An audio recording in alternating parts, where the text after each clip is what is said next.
Assalamualaikum warahmatullahi wabarakatuh. Perkenalkan, nama saya Naura Jutasari dengan NIM C0D023002. Di sini saya akan menjelaskan materi terkait konsep pembukuan dalam akuntansi pajak. Baiklah, yang pertama langsung saja kita masuk ke pengertian konsep pembukuan dalam akuntansi pajak. Pembukuan dalam akuntansi pajak adalah proses pencatatan, pengelompokan, dan pelaporan semua transaksi yang berkaitan dengan kewajiban perpajakan suatu entitas, baik itu individu ataupun badan usaha, yang dilakukan sesuai dengan ketentuan perpajakan yang berlaku. Secara lebih sederhana, pembukuan ini berfungsi untuk mendokumentasikan seluruh transaksi yang mempengaruhi perhitungan pajak yang harus dibayar atau diterima oleh wajib pajak.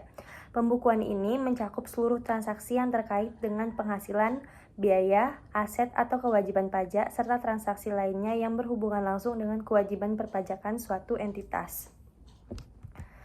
Selanjutnya yaitu tujuan dari pembukuan.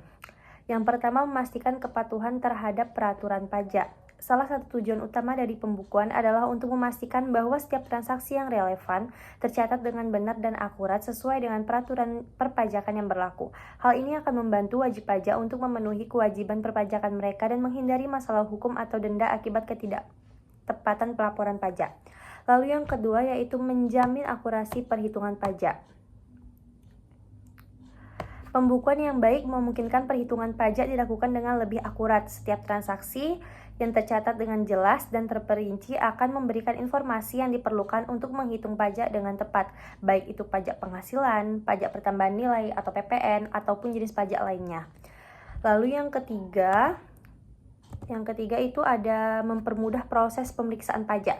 Pembukuan yang baik dan terorganisir dengan rapi akan mempermudah otoritas pajak dalam melakukan pemeriksaan terhadap kewajiban pajak yang telah dilaporkan. Jika pembukuan sudah rapi dan sesuai dengan peraturan yang berlaku, maka pemeriksaan dapat dilakukan dengan lebih efisien dan kemungkinan besar tidak akan menghasilkan temuan kesalahan yang berarti.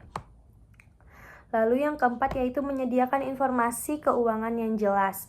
Pembukuan dalam akuntansi pajak juga memberikan informasi yang jelas tentang posisi keuangan wajib pajak.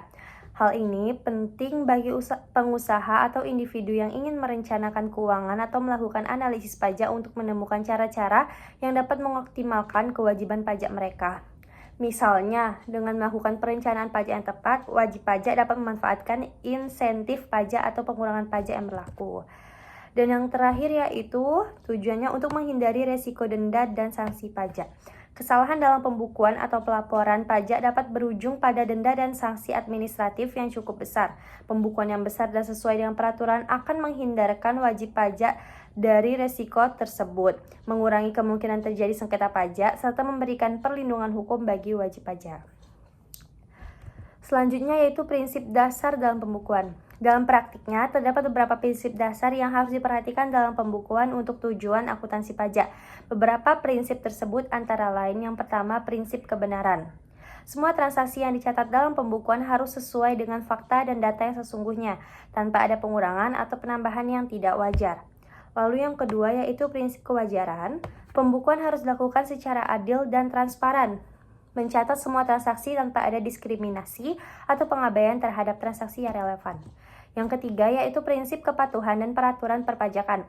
Pembukuan dalam akuntansi pajak harus mengikuti peraturan perpajakan yang berlaku, seperti yang tercantum dalam Undang-Undang Pajak Penghasilan atau biasa kita sebut dengan PPh, dan peraturan lainnya yang dikeluarkan oleh DJP atau Direktorat Jenderal Pajak.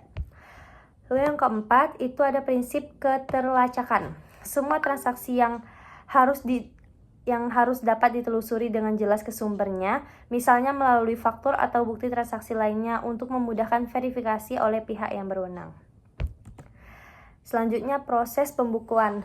Pembukuan dalam akuntansi pajak dimulai dengan pencatatan seluruh transaksi yang berhubungan dengan pajak, seperti penerimaan penghasilan, pengeluaran yang dapat dikurangkan, pembelian dan penjualan barang atau jasa yang dikenakan PPN atau pajak pertambahan nilai, serta transaksi lainnya yang berhubungan dengan kewajiban perpajakan. Pencatatan ini harus dilakukan secara sistematis dan rinci agar mudah dipertanggungjawabkan. Setiap transaksi yang tercatat harus disertai dengan bukti transaksi yang sah seperti faktur, kwitansi, atau dokumen lainnya yang sah menurut hukum. Setelah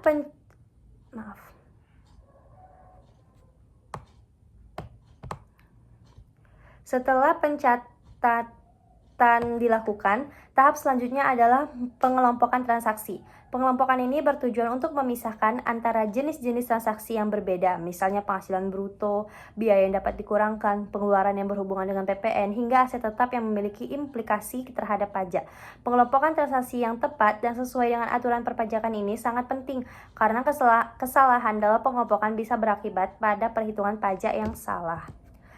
Lalu selanjutnya yaitu perhitungan pajak dilakukan berdasarkan data yang terkumpul dalam pembukuan. Proses perhitungan pajak ini harus mengikuti peraturan yang berlaku seperti ketentuan tarif pajak penghasilan, pajak pertambahan nilai, atau pajak lainnya yang relevan.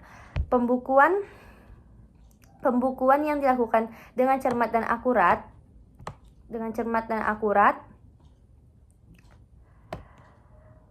memungkinkan perhitungan pajak yang tepat, sehingga kewajiban pajak yang harus dibayar oleh wajib pajak dapat diketahui dengan jelas.